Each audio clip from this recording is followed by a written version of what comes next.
ሰላም ጤና ይስጥልን ውድ የተከበራችሁ የኢሳት ቤተሰቦች ከማይነጥፈው የዓለም የነዳጅ ቧንቧ ከሆርሙዝ የባህረ ሰላጤ እስከ ጓዳችን የኑሮ ጫና ዛሬ በኢሳት ዕለታዊ ልዩ ትንታኔ ይዘን ቀርበናል። በመካከለኛው ምስራቅ የሚነሳው የፖለቲካና የወታደራዊ ትኩሳት የዓለምን የነዳጅ ገበያ ሲያናውጥ የኛን አገር የኑሮ ውድነት ደግሞ ወደማይቀመስ ደረጃ እያደረሰ ይገኛል።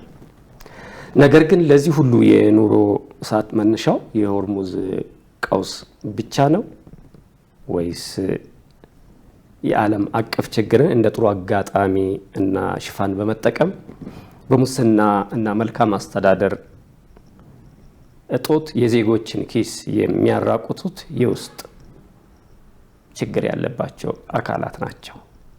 ዛሬ የዓለም አቀፍ ቀውስ እንዴት ለሙሰኞች የጥቅም ማግበስበሻ ሽፋን እንደሆኑና የዜጎች ኪስ እንዴት በሁለት በኩል እንደሚመዘበር በጥልቀት እንድንመረምር እዚህ እንግዳ ጋብዘናል። እንግዳችን የዘወትር ተባባሪያችን የሆኑት በማህበራዊ ሚዲያ በተለይ በቲክታክ ላይ ከፍተኛ ተጽዕኖ ፈጣሪና ኢንጂነር ናቸው። ኢንጂነር ኤፍሬም አብዱሬ ይባላሉ። እስከ ፍጻሜው አብራችን ሆኑ። ፕሮግራሙን በመምራት እኔ ያሬድ አደቴ ከመላ ስቱዲዮ ቴክኒሻን ጋር በጋራ በመሆን ነው። እንግዳችን ኢንጂነር ኤፍሬም ጥሪያችንን አክብሮ ስለመጡ ከልብ አመሰግናለሁ። እኔም አመሰግናለሁ። እንግዲህ ቀደም ሲል እንዳነሳሁት ከሆርሙዝ ባህረ ሰላጤ ጋር በተያያዘ አገራችን ላይ እየመጡ ያለውን የኑሮ ውድነት በተለይ ከነዳጅ ጋር የተያያዘው ጤናማነቱን ለመመርመር ነውና መጀመሪያ እስቲ ምናልባት ሆርሙዝ የሚለውን ራሱ ያልሰሙ ሰዎች እንዲያውቁት ከዚህ ምን እንደሰ ምንድነው ሆርሙዝ ከምለው እንነሳ። በነገራችን ላይ የሆርሙዝ ሰርጥ በዓለማችን ላይ ካሉ ትልልቅ ኢኮኖሚ ከሚንቀሳቀስባቸው በደረጃ ብንለካው ሶስተኛው ትልቅ ኢኮኖሚ የሚንቀሳቀስበት የሰርጥ ነው። ስፔሻሊ ደግሞ በነዳጅ ዘርፍ የምናየው ከሆነ ነዳጅና እንደ ፈርቲላይዘር ያሉ እነኚህ ለምሳሌ ከግብርና ጋር የተያያዙ ማዳበሪያ ጋር የተያያዙ የሚተላለፍበት ሜንሊ አብሶ ነዳጅ በነገራችን የዓለማችን ነዳጅ 20% የሚሆነው ነዳጅ ለዓለማችን ስርጭት የሚከናወነው በዛ ሰርጥ በኩል ነው። ያ ሰርጥ የሚገኘው በኦማን እና በኢራን ሀገሮች መካከል ነው። እንግዲህ በሰሞኑ ያለፉትን 42 ነው 43 ቀናት የቆየ ጦርነት አለ በእስራኤልና በአሜሪካ በኢራን ላይ በተከፈተ ጦርነት የተነሳ ይሄ ሆርሙዝ ሰርጥ እንግዲህ ሊዘጋ ችሏል። በዛም የተነሳ የዓለማችን 20% የሚሆነው ነዳጅ ጫኝና ነዳጅ አመላላሽ መርከቦች እዛ ሰርጥ ውስጥ እንዳይወጡ ታግደው ነው ያሉት።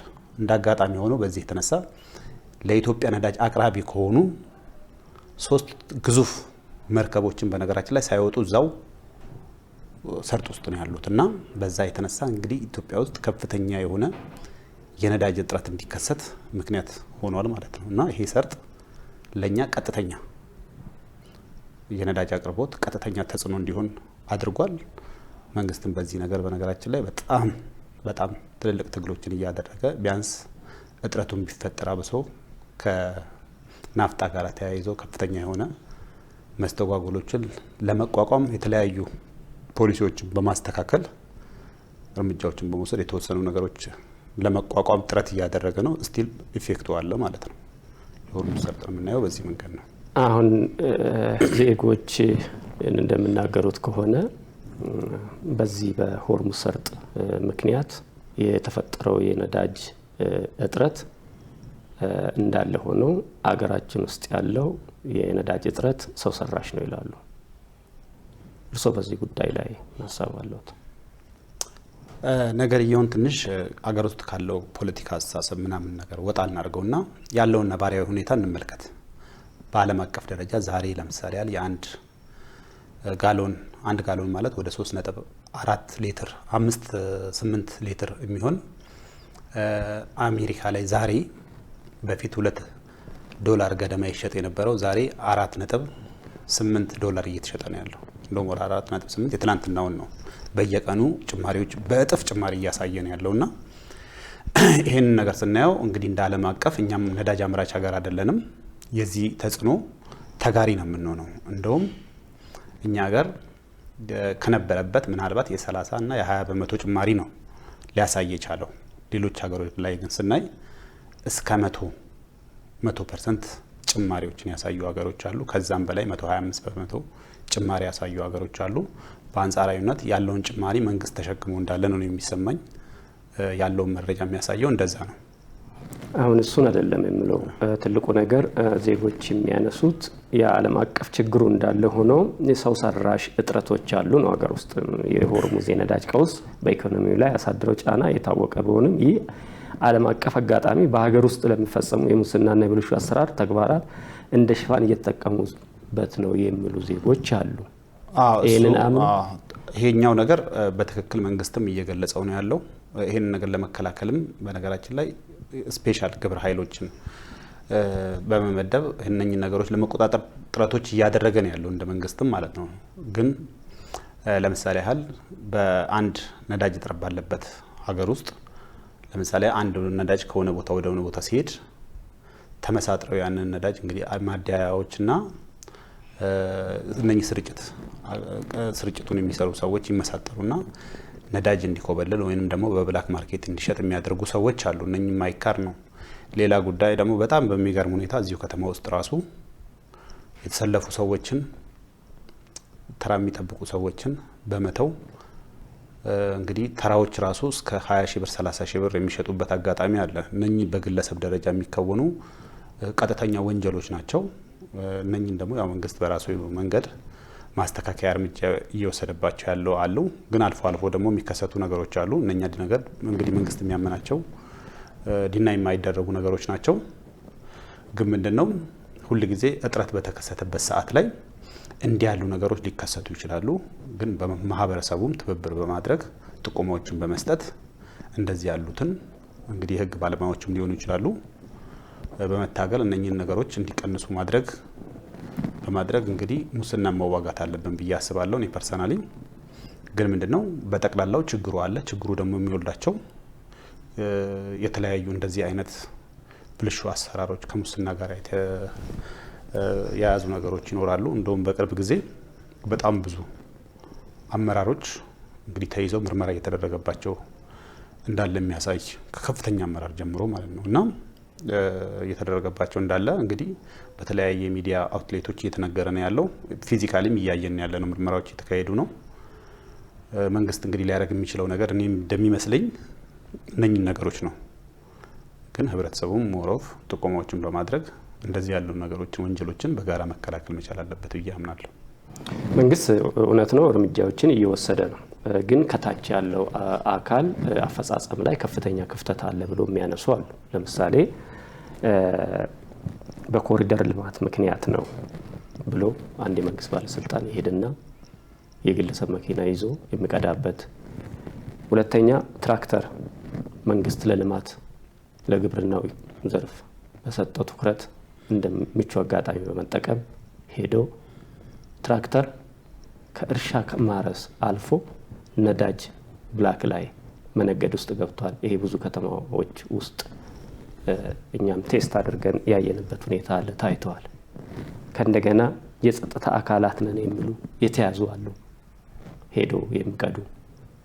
በጣም የሚያሳፍረው ሌላ እንደው በሞተር ሁሉ ሳይቀር የጸጥታ አካላት እንግዲህ ስል እነዚህ ችግር ያለባቸው ሁሉንም አይገልጽም መቼም ውድ የህይወት መስዋዕትነት ለሀገር የሚከፍሉ አሉ።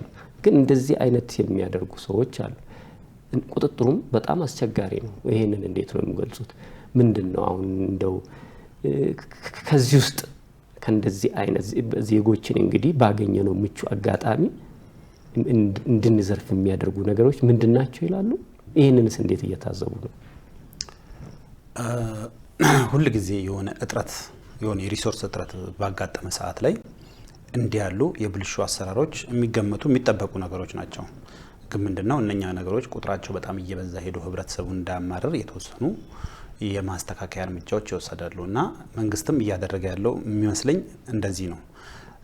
አሁን ለምሳሌ በፌዴራል ፖሊስ የተያዙ በጣም ብዙ አመራሮች እንዳሉ ቁጥራቸውን ኤግዛክትሊ ያው መናገር ትንሽ እንትን ሊል ይችላል፣ ግን በጣም ብዙ አመራሮች አሉ። የተለያዩ ሰዎችን በተለያዩ ጊዜ የተለያዩ ቦታዎች ላይ እየተያዙ ነው ያሉት፣ እርምጃ እየተወሰደ ነው ያለው። እስቲል ግን ችግሩ አለ አሁንም ቢሆን ማለት ነው።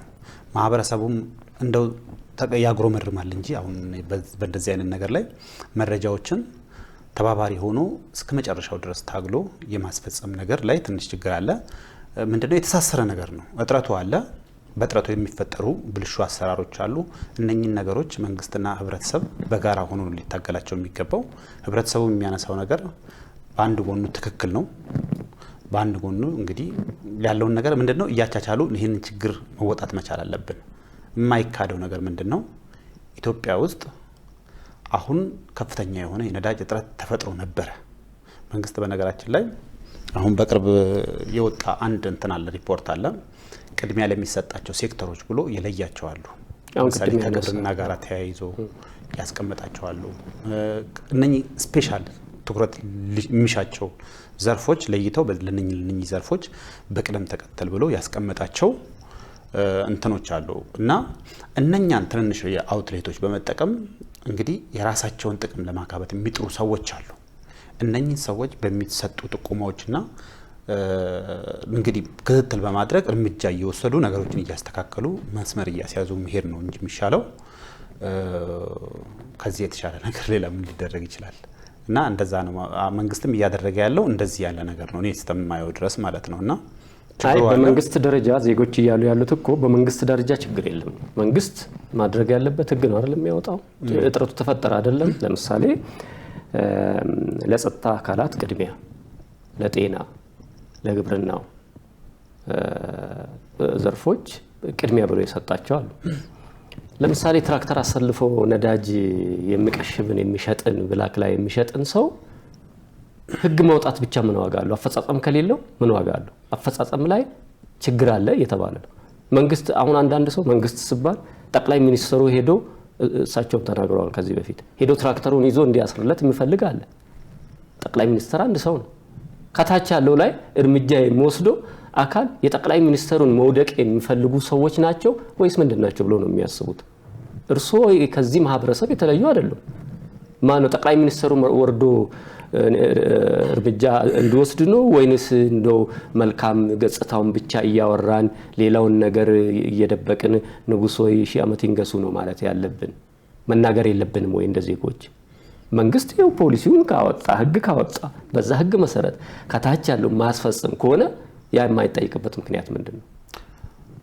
ችግሩ ምንድን ነው መሰለ እዚህ ሀገር ላይ ኢትዮጵያ ውስጥ ስፔሻሊ ሌብነት እንደ ካልቸር ሲኖርበት የነበረ ነው። ይሄን ነገር በአንድ ጀንበር ውስጥ የሚሰርቅ ሰው እኮ በነገራችን ላይ ከማይሰርቀው ሰው በተሻለ የሚሞገስበት ሀገር እንደ ካልቸር እየተለማመን ነው የመጣ ነው ነገር አለና እንደ ማህበረሰብ ይሄ ነገር ውስጣችን ሰርጾ የገባ ነገር አለና ስያሜውም ጥሩ ነው። የሚሰርቅ ሰው ነው ዛሬ የሚከበርባት ሀገር ነች እና ይሄንን ካልቸር ለመቀየር በመንግስት በኩል ከፍተኛ ጥረቶች እየተደረጉ ነው ያሉት። እነኚህ ነገሮች በነገራችን ላይ አስተሳሰቦች ናቸው። ለምሳሌ አሁን መንግስት ስንል መንግስት ለምሳሌ ያህል ከኛው መካከል የሆኑ ሰዎችን ፖሊስ አድርጎ እዛ ጋር ያስቀምጣል፣ ተቆጣጣሪ ደንብ አስከባሪ አድርጎ ያስቀምጣል፣ ትራፊክ ተቆጣጣሪ አድርጎ ያስቀምጣል፣ በየዘርፉ ማለት ነው። እንግዲህ ፖሊሲ ይዘረጋል። በዛ ፖሊሲ አፈጻጸም ይወጣና ተዘርግቶ ህብረተሰቡ በዛ ነገር እንዲተዳደር ይደረጋል። ግን ምንድነው ካልቸሩ እንግዲህ ያው ቅድም ያልኩ ካልቸር ያለ ስለሆነ ያችን አጋጣሚ ተጠቅመው ያላቸውን ፓወር በመንግስት የተሰጣቸውን ፓወር ተጠቅመው የሚያጭበረብሩ ሙሰኞች አሉ። ለምን ያ የቅድም ያልኩ ይሄ ካልቸሩ አለ። ሌብነት በነገራችን ላይ በጣም ተለማምደነዋል፣ ውስጣችን ሰርጿል።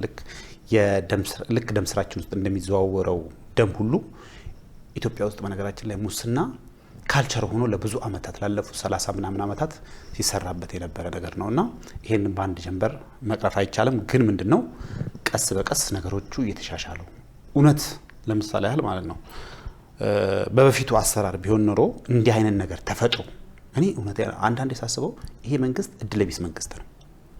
በጣም ታፍ የሆኑ ፋይተር በጣም በቃ አኒማል የሆኑ ሰዎች አሉ። በቃ ስራን በቃ ለመጨረስ ማለት ኢምፖዚቲቭ ዌይ እና የነሱን እንትን ስራ ላይ ያላቸውን ኢንጌጅመንት አይተው እየተፈጠሩ ያሉ ችግሮችን ደግሞ እንደ ዓለም አቀፍ ደረጃ ለምሳሌ ከኮሮና ጀምሮ ከዩክሬንና ከራሻ ጦርነት ጀምሮ ኢቭን ይሄ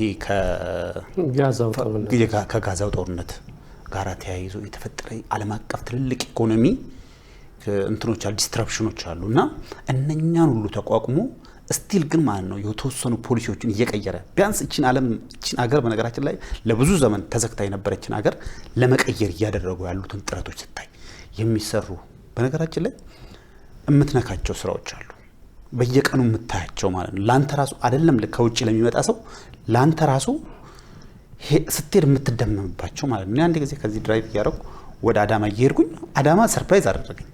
በቲቪ በምናምን እኮ የተወሰኑ አውትሌቶች መረጃዎችን አውቃለሁ፣ ግን በዛ ደረጃ አልመሰለኝም። ምክንያቱም አዳማን የምጠብቃት ይሆን ይችላል ያቺ የተፋፈነች ሀገር ነች። ብዙ ነገር ተለቋል። እንግዲህ መንግስት ሊሰራ የሚችለው ነገር ከተማዎች ላይ እነኛ ነገሮች አሉ። ከስንዴ ልማት ጋር ተያይዞ እየተሰሩ ያሉ ነገሮች አሉ። በጣም አሜዚንግ ናቸው። እና አዳማ ስላነሳ ነው አዳማ ላይ በጣም ከፍተኛ የሆኑ ስራዎች ተሰርተዋል። እንደዛውም ደግሞ ይወቀሳሉ። በተለይ ከዚህ ከመሬት ጋር ተያይዘው ዲጂታላይዜሽን ላይ በጣም ትልቅ ስራ የሰራ ከተማ ነው። ሌሎች ሰፋ ያሉ ስራዎችም በዚህ ኢኒሼቲቮች ላይ ሰርተዋል። ብዙ ከተማዎች ለውጦች አሉ። ይሄ ለውጥ ማንም መካድ የለበትም። ግን አሁን አንዳንዱ አመራር ትልቁ ምንድነው ለምሳሌ አሁን አዳማ ላይ እኔ እንደ ሚዲያ ትልቅ ስራዎች መሰራታቸውን እናምናለን። በጣም ትልቅ ስራ። እንደዛውም ሆኖ ዘረፋው አለ። ይሄ መልካም አስተዳደር ችግር አለ ስትነግራቸው አንዳንዶቹ አመራሮች የኛን ኃላፊ አትንካብን የሚሉ አሉ። አንዳንድ ቦታ ላይ እሱ እኮ ተሸላሚ ነው ይለዋል፣ እሱ እኮ እንደዚህ ነው ይለዋል። በልማቱ ስር ነው የሚሸፈኑት። እነሱን እንዴት ፋይት እናርጋቸው? እሺ አሁን ምን አለ መሰለም ቅድም እንደነገርኩ ነው እንደ ካልቸር አብሮን የኖረ ነገር አለ። ትልልቆቹም ሰዎች ጋር አለ ይሄ ሌብነት ስርዓት ማለት ነው። ምንድነው አብሯቸው ነው የኖረው። በአንድ ልታወጣቸው አይችልም። ሌብነቱ አለ። መጀመሪያ እሱ ላይ መግባባት ነው። ግን ምንድነው እነኛን ሰዎች ደግሞ ለመዋጋት እየተካሄደበት ያለው ርቀት ደግሞ ማየት መቻል። አሁን ምንድነው ሰው እንትን ያለው መንግስት ምን አደረገ ይባላል።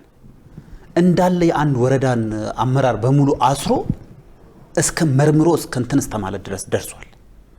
ማለት በዚህ ደረጃ አግሬሲቭ ሆኖ የሚሰራ መንግስት ለምሳሌ ማለት ነው ያንን ሪኮግኒሽን መስጠቱ አይከፋም። ምክንያቱም ስታበረታታው ነው የበለጠ ውጤት እንትን ያርክ ያለው። ስራዎችም ደግሞ ማለት ነው በነገራችን ላይ አይተኙም። እነኚህ ከፍተኛ አመራሮቹ ማለት ነው ለሊት ሁሉ እንደ ጅብ ሲሄዱ ነው የሚያድሩት። እኛ ተኝተን እኮ እነሱ ዛሬ ወርኪንግ ነው። እሱን እኮ ማንም አይከድም። ለምሳሌ አሁን እዚህ ጋር ያለው ኮሪደር ልማት እዚህ ጋር ጠቅላይ ሚኒስትሩ በእግራቸው ሲሄዱ እንደ ማንኛውም ተራ ዜጋ በእግር ሄደው ሲከታተሉ እያየን ነው። እንደው ማንም ሰው ጠቅላይ ሚኒስትሩ በሚሰሩት ስራ ቅሬታ ያለው ሰው ሌላ ፍላጎት ያለው ሰው ነው የነው ማምነው እኔ።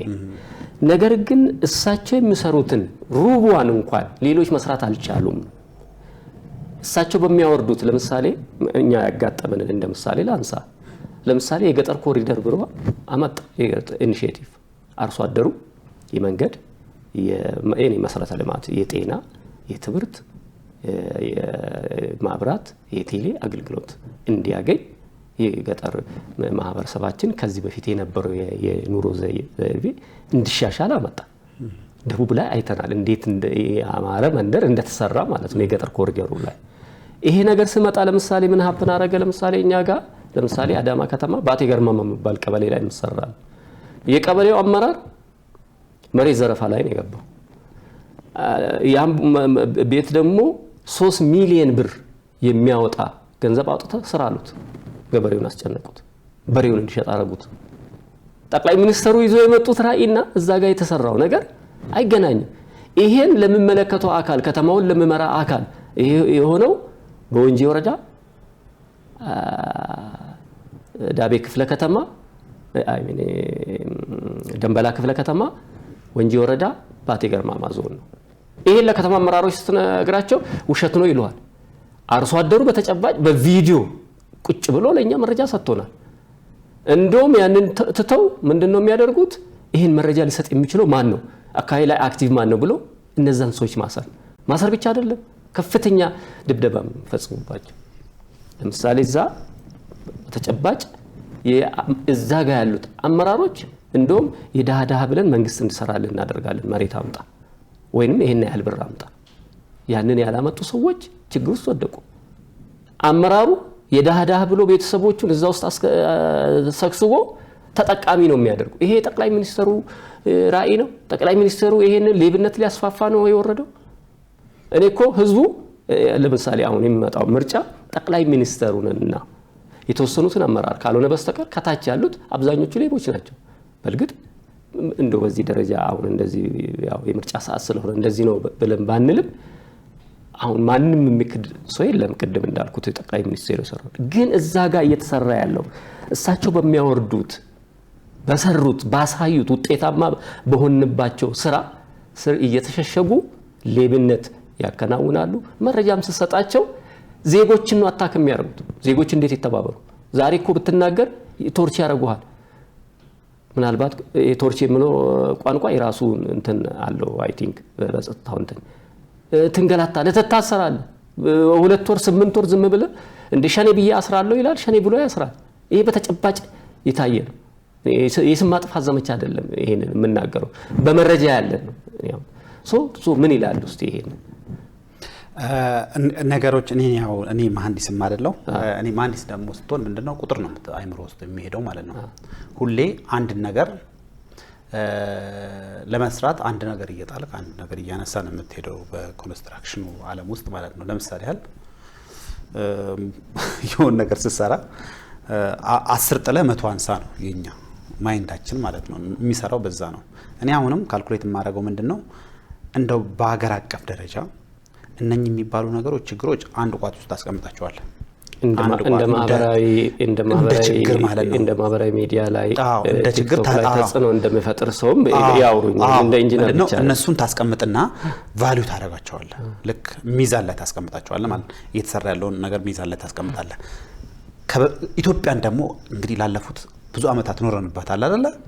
በዚህ ዘመን ውስጥ ካለው ነገር ጋር ነባራዊ ሁኔታ ጋር ስታነጻጽረው አሁን ያለው ለምሳሌ አመራር ጥሩ እየሰራ ነው ብለህ ስትል እነኚህ ነገሮች የሉም ማለት አይደለም። አሁን አንተ የምትላቸው ነገሮች እዚህም እዛም ቦታ ላይ ሀፕን ያደርጋሉ። እነኛን ምንድነው በጋራ ነው ልንታገል የሚገባው። መንግስት አሁን ለምሳሌ አንድ ሰው ለማሰር እዚህ ጋር እንዲያደረገ ተብሎ እዛ ጋር ሮጦ ይሄዳል። ገብቷል? እዛ ጋር ሮጦ ይሄድና የሆነ ነገር አድርጎ ይመለሳል። እዛ የመደበው ደግሞ ሌላኛው ሰው ደግሞ ከእንደገና እንደዛ አይነት ሳይክል ውስጥ ይገባል ማለት ነው። ምንድነው በአስተሳሰብ ላይ ነው ሞር እየሰራ መሄድ ያለብን። ያንን ስሰራ ደግሞ ምንድነው ኢቭን ፕሮጀክቶችን ፋይት እያደረግ እኔ አንዳንድ አገላለጾች በጣም ደስ የሚሉኝ አገላለጾች አሉ። ለምሳሌ አሁን ኮሪደር ልማቶች፣ የተለያዩ ልማቶች፣ የተለያዩ ፋክተሪዎች ሲሰሩ ታያል። የተለያየ ለምሳሌ ከስንዴ ጋር የሚሰራ ነገር በጣም አሜዚንግ ነገሮች አሉ። እና እኛ ተርበን ያለ እንዴት እንዲህ ያለ ነገር ይሰራል? እዚህ ነገር ላይ ትኩረት አታረጉም ወይ የሚባል ነገር አለ እና የሚነሳ ነገር አለ በብዛት ማለት ነው። እሱ ምንድነው የሚሉት የኔ አባቴ እንዲህ ብሎ በልቶ ነው ሄደ ለኔ ምንም ሳያስቀምጥ፣ የኔ አያትም እንደዛ አድርጎ ሄደ፣ ዛሬ እኔ እዚህ ላይ ነው ያለሁት። እኔም ዛሬ በልቼ ልሙት ካልኩኝ ነገ ከነጎዳ የሚመጣው ልጄ እቺን ኢትዮጵያ ነው። ዛሬ እኔ ተርቤ ነገ ኢትዮጵያ ይልስራ የሚል አስተሳሰብ አሁን ኢትዮጵያ ውስጥ በነገራችን በስፋት እያደገ የመጣ ነው። እንደዚህ የሚሉ አስተሳሰቦች ባሉበት ሀገር ደግሞ አሁንም የምትላቸውን ነገሮች ሰውን እያፈኑ ብዙ ጥፋት እያጠፉ ሰውን የሚያንገላቱ ሰዎች ደግሞ እዚሁ ሀገር ውስጥ አሉ። ዋናው ሬሾ ላይ ቅድም አስቀምጥ ያልኩት የትኛው ይሄኛው እያደገ ነው። ፖዚቲቭ ነገ የነገዋን ኢትዮጵያ ሰርቻት ልሂድ፣ በእኔ ጉዳትም ቢሆን እሷ ትንገባ። ይሄ እኮ የዛሬ ስንት 50-60 ዓመት ቻይናዎች የተገበሩት ፕሮጀክት ነው።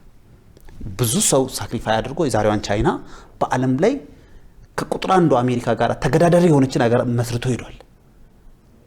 ኢትዮጵያም ያለችው አንቺን ነገር ጠንካራ ህግ እኮ ጠንካራ ህግ በነገራችን ላይ የቻይናን ህግ ማለት ነው የቻይናን ህግ የመጀመሪያዎቹን ህጎች ብታያቸው ብዙ ሙሰኛ ብዙ ሌባ እየታወቀ ተምሮ ነው የተኖረው። ተኖሮ በነገራችን ላይ ሺጂፒንግ ነው መጥቶ ብዙ ሰዎችን በስቅላት ሲቀጣ የነበረው እስከ ሺጂፒንግ ተመጣበት ሰዓት ድረስ ቻይና በነገራችን ላይ ማለት በስቅላት አቀጣም ብዙ ሙሰኞችን ራሱ ተሸክማ ነው የኖረችው። በቃ ተው ሁሉ እየተባለ መልእክት እየተላከላቸው ማለት ነው። ገብቷል? ምንድነው የነኚህ ሰዎች አላማ? በነገራችን ላይ ከውጭም ስፖንሰር የሚደረጉ ሰዎች አሉ። አንተ ስራውን አቁመክ ሌባ ስታሳድድ እንድትኖር ነው የሚፈለገው። ሰዶ አሳዳጅ ነው። ዛሬ ሰው ትቀይራለህ፣ ስትራክቸሩንም የማፍረስ እንትን ነው። አሁን ለምሳሌ የመንግስት ስትራክቸር አለ መዋቅር አለ አይደል? ሁሉንም ሌባ ያደርግብሃል፣ በሰንሰለት ይሰሩብሃል። ሶሻል ሚዲያ ላይ ሚኒስትሪ ሚዲያ ላይ እነኚህ ናቸው የሚዘገቡት። አይተህ እንደሆነ እነኚህ ወሬዎች ናቸው። መንግስት እነኚህ ነገሮች ላይ ብቻ ፎከስ ካደረገ ስራውን ይተዋል። ሙሉ በጀቱን ወደ እነኛ ያደርጋ ማለት ነው። ሌባ ማሳደድ ይሆናል ጉዳዩ ማለት ነው። እንደው በዚህ አጋጣሚ ስታነሳ እንደው አንድ ላይ ጠቅላላ አድርገህ እንድትነግረኝ ማህበራዊ ሚዲያው ላይ ተጽዕኖ ፈጣሪ ስለሆንክ ነው። አሁን እንደው ከዚህ እዚህ አዳማ፣ አምቦ፣ ሌሎች ከተሞች ጋር በተያያዘ የዚህ የሙሰኛ ጥቆማ እየተባለ ጆሃር መሐመድ የሚያቀርባቸው ነገሮች ሆን ተብሎ የመንግስትን መዋቅር ለመናድ በተለይ በታችኛውን መዋቅር ለመናድ የተደረገ ያለ ሴራ ነው። ብዙዎቹም ከዚህ ጋር እየተባበሩ ነው የሚሉ ነገሮችን እሰማለሁ። እርስዎ ይሄንን እንዴት ነው የሚያስቡት? አንድ ላይ የፕሮጀክቱ አካል ነው። በነገራችን ላይ እንደ ጆሃር መሐመድ አይነት ሰዎች በጣም ብዙ ነገር መስራት ለሀገር ማበርከት ሲገባቸው በዚህ ደረጃ ላይ እድሜያቸው ነው። እውነቱን ለመናገር እኔም እሱም እኩል አብረን እያረጀን ለሀገር ኮንትሪቢዩት ብዙ ማድረግ ሲገባው አሁንም በዚህ ነገር ላይ መሰማራቱ በጣም ያሳዝነኛል። ፐርሰናሊ ማለት ነው። ለምን የነሱ አላማ ምንድን ነው? መንግስትን ስራውን ትቶ አባሮሽ ውስጥ እንዲገባ ነው። ግን ጉዳዩ ውሸት ነው ብሎ ያምናሉ። እኔ ውሸት ነው እውነት ነው አይደለም፣ ውሸት ነው እውነት ነው የሚለውን አይደለም የምናገረው። ብዙ ነገር በነገራችን ላይ ለምሳሌ በቀላሉ ለማስረዳት አለ ማለት ነው። አንድ ሰው እቁብ ሲገባ ብዙ ችግሮቹን ተሸክሞ ለነገ ለውጥ ብሎ ምን ያደርጋል? እቁቡን እየከፈለ ይቀጥላል። እነኛ ሰዎች ዛሬ ሰንሰለቱን ተጠቅመው ብዙ ሀብት ያፈሩ ሰዎች ናቸው፣ ፋይት ያደረጉ ማለት ነው። ሰው ሲዝናና፣ ሰው ሲጨፍር፣ እነሱ ግን ተቆጥበው ነው የኖሩት። ገብቷል? አሁን አንተን ከዚህኛው ከእቁብ ጣይነት ወጥተህ ጭፈራ ውስጥ እንድገባ ነው እነ ጆሃር መሐመድ እየሰሩ ያሉት። እኔ ህዝቡ እንዲረዳ የምፈልገው ነገር በእኔ ግንዛቤ እነ ጆሃር መሐመድ የሚያነሱት ችግር የለም እያልኩ አይደለም። ሊኖር ይችላል። በሆነ በጣም ውሸት ይበዛበት ነገር አለ። እኔ ራሱ ብዙ ቫሪፋይድ ያረኳቸው ነገሮች አሉ፣ ግነቶች አሉ። እኔ 3 ሚሊዮን ምናምን ተከታይ ይዞ በዚህ ደረጃ አንዳንድ የሚያጋራቸው ነገሮች እኔ ራሱ አላጋራቸውም። እና ውሸቶች አሉ፣ ግን ደግሞ እውነቶችም አሉ። ህዝቡ እዛ ላይ ኢንጌጅ እንዲያደርግ፣ ህዝቡን ተከትሎ ደግሞ መንግስት ገብቶ መጥቶ እዛ አባሮሽ ውስጥ እንዲገባ ነው የሚፈልገው። እቺ ደግሞ ለጆሃር መሐመድ ለእንደሱ አይነት ፖሊሲ ለሚያራምዱ ሰዎች ጎልደን ኦፖርቹኒቲ ነች። ምክንያቱም አንተ ኮሪደር ልማት እንዳታለማ፣ ከተማዎችን ፋንሲ እንዳታረግ እንትን ያደርጋል። የተለያየ በዚህ በሀገር አቀፍ ደረጃ ያለውን የቤት ችግር አይተሃል አይደለ? እነኛም በፖሊሲ እንዳቀርፍ ያደርጋል። ግብርናው ላይ ያለውን ችግር አለ አይደለ? እንዳቀርፍ ያደርጋል። ስንት በነገራችን ላይ ሁሉም ነገር ነው የምናስመጣው አይደለ? ከዛ ሲስተም እንዳንወጣ እዛው ውስጥ እንድንቀመጥ ያደርጋል። ኢትዮጵያ ተዘግታ ነው በነገራችን ላይ አጼ ምኒልክ የዘጓት ኢትዮጵያ ነች ስቲል ያለችው። እኔ ያኔ ኢትዮጵያን ፕሮቴክት ለማድረግ የተዘጋች ሀገር ነች። ዛሬም እሷ ነች ያለችው። እና አብይ አህመድ በነገራችን ላይ እየመጡ ማለት ነው በጣም ብዙ ነገር እንዲያስችል እያደረጉ ነው። ቢያንስ ትንሽ ወደ ዓለም እንድንቀላቀል እያደረጉ ነው ያሉት። እነኚህ ሜጀር ነገሮች ናቸው ካሉ ችግሮች አንጻር ስታይ እነኚህ ሜጀር ነገሮች ናቸው። ነገ ከነገ ወዲያ ለምሳሌ መጥቶ የሆነ ኢትዮጵያን የሚያስተዳድራት እንትን በተከፈተ ነገር ላይ ለምሳሌ ዲዶላራይዜሽን የተደረገው ነገር ኢትዮጵያ ውስጥ አስበዋል? ዶላር ብላክ ማርኬትና ንግድ ባንኮች ላይ ያለው የዶላር መጠን ልዩነቱ 5% 10%፣ አንዳንዴም 0% የሚሆንበት ጊዜ አለ። ይሄ እንዴት ሊሆን ቻለ? እነኚህ በጣም እኮ አደገኛ ነገሮች እኮ ናቸው። ግን ይሄንን እኮ ማንም አይቀበልም ኢንጂነር። አሁን ትልቁ ነገር አሁን እዚህ ያለው የብልጽግና አመራር ሌባ ነው ያፈራው። አብዛኛው ሌባ ነው መዋቅሩ። እኔ ለምሳሌ አሁን አንዳንዶቹ በተቋም ደረጃ ይገልጹታል። እኔ የግለሰብ ሌቦች እንዳሉ አምናለሁ። አይ ቲንክ አገር ለመበጥበጥም ለግል ጥቅማቸው የሚሄዱ ዜጎችም ይሄንን ያነሳሉ። እርምጃ እንዳይወስድ ሌቦች ላይ ያደረገው ነገር ምንድነው? መንግስት ምንድነው የቸገረው ነገር? ዜጎች እንዲያውቁለት የሚያስፈልገው እንግዲህ ነዳጅን ነው ያነሳነውና ወደዚህ የመጣ ነው። ሌቦች ላይ እርምጃ ሊወስድ ያልደፈረበት ምክንያት ምንድነው? ወይንስ ሰንሰለቶቹን ፈርቶ ነው ብሎ ነው የሚያስቡት? እርሶ እይታ ምንድነው? የኔ እይታ አገላለጹ አሁን አይገጠየቅበት መንገድ ትንሽ ችግር ያለው ይመስለኛል። ለምን የማይወስድበት ሳይሆን ሂዝ ኦሬዲ አክሽን እየወሰዱ ነው። ለምሳሌ ያህል ከነዳጅ ጋር ተያይዞ በአዲስ አበባና በክልል ከተሞች ወደ 600 ምናምን ሰዎች ታስሮ ምርመራ እየተደረገባቸው ነው ያለው። አስበው በአንድ ጉዳይ ላይ ብቻ ማለት ይሄ እኮ በኢትዮጵያ ታሪክ ትልቅ ነው። ፌዴራል ፖሊስ በነገራችን ላይ ሊመሰገን ይገባል በዚህ ስራው ማለት ነው። በሀገር አቀፍ ደረጃ ማለት ነው እየተሰራ ነው ያለው ይሄን ሰንሰለቱን ለመበጠስ ማለት ነው። አሁንም ገብቷላል የተወሰኑ ርዝራዦች አሉ እዚህም እዛም የምንሰማቸው ነገሮች ማለት ነው እንዲህም እየተወሰደ ባለበት ሰዓት ማለት ነው። እነኚህ ሰዎች ሌቦቹ በነገራችን ላይ ምን ነው ገንግነው ያሉበት ሀገር ነው እንደ ካልቸር እየተኖረበት ያለ ነገር ነው እየወሰደ ነው ያለው።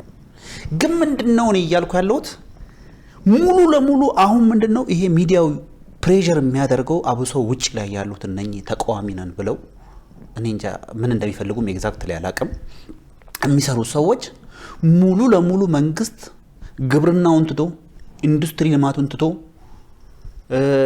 የህዝቦችን የኑሮ ደረጃ ማሻሻልን ትቶ ከተማዎችን መስራትን ትቶ አባሮሽ ውስጥ እንዲገባ ነው። በዛ ሂደት ውስጥ መንግስት ለማፍረስ ነው። ገብቷል። መንግስት ኮላፕስ የሚያደርግባቸው ለምሳሌ መንግስቱ ኃይለማርያም እንዳለ ችግር ነው ያጋጠመው። አሉ የተባሉ ሰዎችን ጫካ ያሉ ሰዎችን እንደሚያግዟቸው እየተደረገ ይወራ ነበር። እሱ እየያዘ አንዱን ሲረሽን አንዱን ሲያስር አንዱን ከሀገር ሲያባረር ግማሹን አምባሳደር እያደረገ ባዶውን ቀረ። ልክ አሁንም መንግስት ላይ እየተደረገ ያለው ነገር ይሄ ሁሉ ዘመቻ ምንድነው? ሙሉ ለሙሉ ስራውን ትቶ ራሱን በራሱ ብልጽግና እንዲበላ ለማድረግ እየተጣረ ነው ያለው። እሺ ምን ይሁን ችግሩ እንዴት ይፈታል? ኦኬ እኔ የማረጋው ነገር እኔ የምጠቁመው ነገር ምንድነው? ልማት ስራ በነገራችን ላይ ማለት ነው ብዙ ነገሮችን እየበላ ይሄዳል። ኦቨርቴክ አሁን ለምሳሌ የምናያቸው ነገሮች አሉ፣ መነቃቃቶች አሉ። አሁን ወጣቱ ላይ ለምነቱ ራሱ ልማቱን እየበላው ሊሄድ ይችላል። እና ምንድነው ማድረግ ያለበት? ልማቱን ማፍጠን፣ ሌብነቱን ደግሞ ስትራቴጂክ በሆነ መንገድ ብቻ ከውጭ ሆኖ በሚሰጥ ጥቆማ ሳይሆን ከሚዲያ በሚመጣ መረጃ ብቻ ሳይሆን መደረግ ያለበት ስትራቴጂክ ሳይንሳዊ በሆነ መንገድ ባላንስድ በሆነ መንግስት ራሱንም እንዳይበላ ብዙ ነገሮች እንዳይበሉ ቀስ ብሎ ሲስተማቲክ በሆነ መንገድ በራሳቸው አካሄድ ኢቫሉዌት እያደረጉ እየመጡ ነው መሄድ ያለባቸው እንጂ በዚህ አጋጣሚ መንግስት አንድ የዘረጋው ነገር አለ እዚህ ጋር ያይዘው እንዲያነሱት የዚህ ዲጂታላይዜሽን ጋር የተገናኘ ነው። ለምሳሌ መሶብ አንድ ማዕከል የዲጂታል አገልግሎት መቼም ቅድም እርስዎ እንዳነሱትም ወደ ዲጂታል ትራንስፎርሜሽን ካልተመጣ የኔም የብዙዎቹ ሰዎች አመለካከት ነው ብዬ ነው የማስበው። ሌባ ስታሳድድ ከምትል እንደዚህ አይነት ለምሳሌ ምናልባት ሌሎች እዚህ አፍሪካ ሀገር ብዙ ሀገር ላይ ስለመኖሩ እርግጠኛ አይደለሁም። ጥሩ ነው። ለምሳሌ ያየን ነው አንድ ማዕከል አገልግሎት እዚህ አዲስ አበባ ላይ ሄደ መንጃ ፈቃድን በ10 ደቂቃ ውስጥ ካሳደስክ ፓስፖርት በ10 ደቂቃ ውስጥ የጠፋብህንም አዲስም አስቸኳይ መውሰድ ከቻልክ ይሄ ነው። ከዚህ ጋር ያይዘ ስቲንገር ይሄ ነገር በነገራችን ላይ የዛሬ 15 ቀን ገደማ እኔም አገልግሎት ፈልጌ ሄጄ ነበር። ገና ስገባ ጀምሮ ያለው ነገር በቃላል የሆነ በቃ ደስ የሚል ሀሴት የምታደርግበት አይነት አሰራሮች እየተዘረጉ ነው ያሉት። ኖርማሊ ግን ትንሽ በግንዛቤ ደረጃ ግን እንደ ሪዛልት ይሆናል ተብሎ የሚታሰበው ነገር ላይ እኔ ጥያቄ አለኝ። ሌቦች በነገራችን ላይ አንተ ዲጂታላይዝ ስታደርግ እነሱም በዛ ደረጃ ሰልጥነው ነው የሚመጡት። ዲጂታላይዝ ያደርጋሉ፣ ሰልጥነው ነው የሚመጡት። ሌብነትን ይከላከላል ብሎ ክቡር ሚኒስቴር አቶ ብርሃኑ ነጋ ሲናገር ሰምቻለሁና አይመስለኝም እኔ በ10 ደቂቃ ውስጥ እዛ ከተገለገልኩ አገልግሎት ያቀላጥፋል በሚለው አገልግሎት ያቀላጥፋል ለማህበረሰቡ በነገራችን ላይ ማለት ነው እንግልቶችን ይቀንሳል። መንግስትም ያለውን ነገር ቢያንስ ማለት ነው ያለውን ነገር በቀላሉ ኮንትሮል ለማድረግ ይረዳል በሚለው ብናየው እሱም ወሬ የተሻለ ነው። ግን ለምን እኔ እጅመንሻ ሳልሰጥ እዛ ጋር በተወሰነ ደቂቃ ውስጥ ከተስተናገድኩ ለምንድን ነው እጅመንሻ የምሰጠው?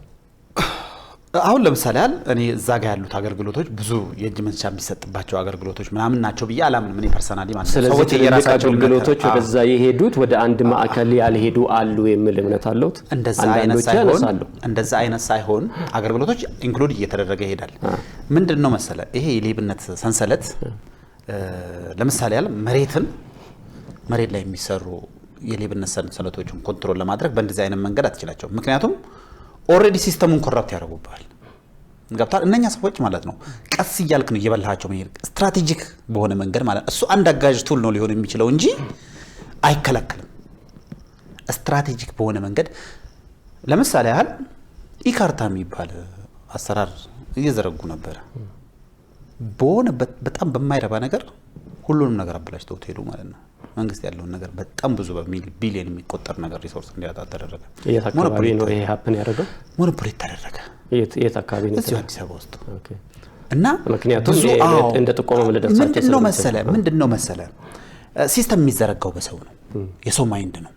እና እዛ ውስጥ ሊጭበረበርም ይችላል። ስቲል ነው እኔም ፍራቻ አለኝ። ምንድነው ግን እንደዚህ ያለ ነገር መከላከል የሚቻለው በሌላም ዓለሞች በነገራችን ላይ እንዲያሉ በነገራችን ላይ ከሶፍትዌሮች ጋር ተያይዘው የሚጭበረበሩ ከኮዲንግ አንፃር ይፈጠራሉ ነው። አዎ እነኛ ኮራፕት እንዲሆኑ ይደረጋል። በጣም ብዙ ነገሮች ይደረጋል። እነኛ መከላከል አቅምህን እያሳደገ ስትራቴጂክ በሆነ መንገድ ፋይት ማድረግ ይቻላል። አንድ ጊዜ ቤቶች ላይ ክብርት ከንቲባ እንደዛ አይነት ስህተት ተፈጥሮ ያዙ መሰለኝ። አዎ እንዲህ አይነት ነገሮች አሉ ገባ ወጣ የሚሉ ማለት ነው። ሶፍት አሁን ምንድነው መሰለ እነኚህ ብዙ መረጃዎችን በመያዝና እንዲቀላጠፉ ማድረግ ብቻውን እንትን ይከላከላል ተብሎ አይታሰብም። እኔ ባለኝ መረጃ እኔ ባለኝ የእውቀት ሌቭል ማለት ነው እነሱ ቱሎች ናቸው እንጂ ሙስናን ይከላከላል ተብሎ አይታሰብም ሙሉ ለሙሉ ማለት ነው። እንደዛ ቢሆን እኮ ለምሳሌ አሜሪካ ውስጥ ሙስና ባልኖረ ነበረ። የተለያዩ ዓለሞች ላይ በጣም በነገራችን ላይ ማለት ነው በዚህ ነገሮች ላይ የሰሩ ዓለሞች ላይ ሌብነቶች ባልኖሩ ነበረ። ግን ምንድነው አንተ ስታዘምነው ሌቦችም ዘምነው ይመጣሉ።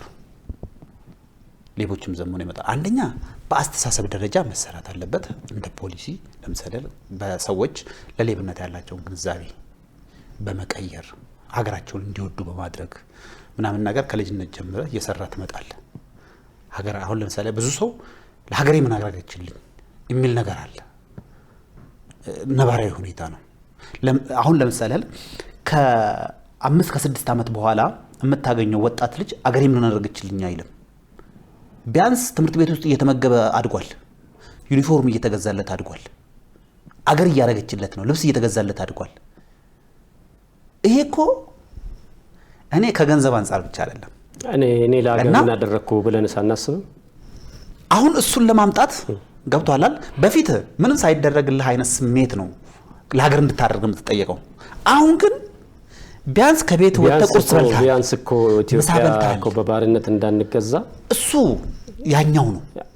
አሁን ላንተ ለምሳሌ ነገር እንኳን ምንም እንኳን ብዙ ችግሮች ቢያመጣብንም ይሄ አሁን ለምሳሌ ልንገርህ እነኚህ ሰዎች ማለት ምን አይነት ነገሮችን እየቀየሩ እንዳለ አሁን እነኚህ ነገሮች አድገው ወደ ውጤትነት ሲቀየሩ ምን አይነት ነገሮችን ድራማቲክ እንደሚያደርጉት ለማወቅ ከፈለግ አሁን ለምሳሌ አንድ ልጅ እኔ ሀገሬ ምን አደረገችልኝ ቢል አሁን ለመከራከር ገታጣለክ በፊት የተደረጉ ነገሮችን መሳብ ይጠበቅብሃል። አሁን ግን ማለት ነው ለምሳሌ ዛሬ 5ኛ 6ኛ ክፍል ያለ ልጅ ገብቷል። የትምህርት ቁሳቁስ ተችሎት ምግብ ተችሎት ዩኒፎርም ተችሎት እየተማረ ነው። ነገ ምን አደረገችልኝ ካልኩሌት አድርገህ ይኸው አንተም አድርግ። የሀገር ፍቅር የሚያደርገው በእንደዚህ አይነት ነገሮች ናቸው። እነኚህ ቀላል ነገሮች አይደሉም። እነኚህ ነገሮች ላይ ሞር መተባበር መቻል አለበት። እነኚህን እያጠናከሩ መሄድ እንደ ተቃላይ እኔ አሁን እዚህ በተለይ አሁን ይሄ ለምሳሌ አሁን ነዳጅ ገና ለገና እንደዛ ሆነ ተብሎ አስቀድሞ የገባ ዋጋ እቃ ላይ ዋጋ መጨመር፣ ለምሳሌ ትራንስፖርት በጣም የሚያበሳጩ አሉ። ነዳጅ በጨመረው 4000 5000 እጥፍ ትራንስፖርት የሚጨምሩ አሉ። ይሄ አሁን ያስቆጫል። በጣም ነው የሚያስቆጨው። ለምሳሌ ነዳጅ በ1 ሊትር 25 ብር በአሁኑ ለምሳሌ ጨመረ እንበል። የሚጨምሩብህ እነዛ ግለሰቦቹ የሚጨምሩብህ 25000 ሊሆን ይችላል። የእውነት እኮ ነው የምልህ ስላየሁ ነው። አንዴ እንዲሁ አሰላሁና ክፍለ ሀገር ሄጄ ነዳጅ የጨመረውን ሂሳብ ሰራው። ይሄ የጨመሩትን ታሪፍ አሰላው 3078% ጨመሩ። 3000 ነዳጅ በጨመረው ልክ እኮ ቢጨምሩ ያን ያህል አይጠይቁም። 3078% እንጨምሩ። ይሄን ነክቻለሁ። መንግስት ወርዶ ጠቅላይ ሚኒስትሩ ወር ሰንበዲ ወርዶ እንዲሰራል ማድረግ የለብም። ዜጎችም ውጪ ለዓለማደር ምናልባት ያንን ነገር አድርገው ሊተባበሩ ይችላሉ። አትሊስት ያን የሚቀበል ሰው እንዴት ሊና ያጣል የሚለው ነገር ነው። አጠቃላይ ምንድነው መደረግ ያለበት? ሚና ምንድነው መደረግ ያለበት? የተማሩት ሰዎች ሚና ምንድነው መሆን ያለበት? ከነዳጅ ጋር አያይዞ ለምሳሌ ውሃ ምን ያህል እንደጨመረ ያያየን ነው። የህፃን ልጅ ዳይፐር ምን ያህል እየጨመረ እንደሆነ ኢቭን የሴቶች ልጅ የንጽህና መጠበቂያ ቁሳቁስ እንዴት እየጨመረ እንደሆነ አይተናል። የምግብ የመድኃኒት እንግዲህ ብዙ እያየን እንሄዳለን። ምናልባት በሩ ተዘግቶ ቆይ ከሆነ እንደው እግዚአብሔር ነገሩን ያቀለልና ምንድነው መደረግ ያለበት? ነጋዴዎቻችን ላይ ምንድነው መሰራት ያለበት? እንደው እንደ አጠቃላይ ማጠቃለያ እንድሰጡኝ ነው፣ ሰዓታችንም ስላለቀ። ኖርማሊ እንደ ያለ ነገሮች በየቦታው በየጊዜው ነው። በነገራችን ላይ የሆነ ነገር ልክ በተለወጠ ቁጥር ያችን አድቫንቴጅ ለመጠቀም ሰዎች ይሮጣሉ። ምንድነው ይሄ የሚመጣው? አንደኛ ከሀገር ፍቅር ማነስ የተነሳ ነው። ስለ ሀገር ፍቅር ያወራሃል፣ ግን ፕራክቲካሊ ሲመጣ ያን መኖርና ማውራት ይለያያል። መኖርን ሰው እየተቸገረ ነው ያለው። ለምንድን ነው ይሄን የማስበው? ሰዎች የሀገር ፍቅር በጣም ውስጣቸው ሰርጾ የገባ አይደለም። የሆነ ለምሳሌ ያህል ማለት ነው ለህዝብ የሚል ፍቅር የለም።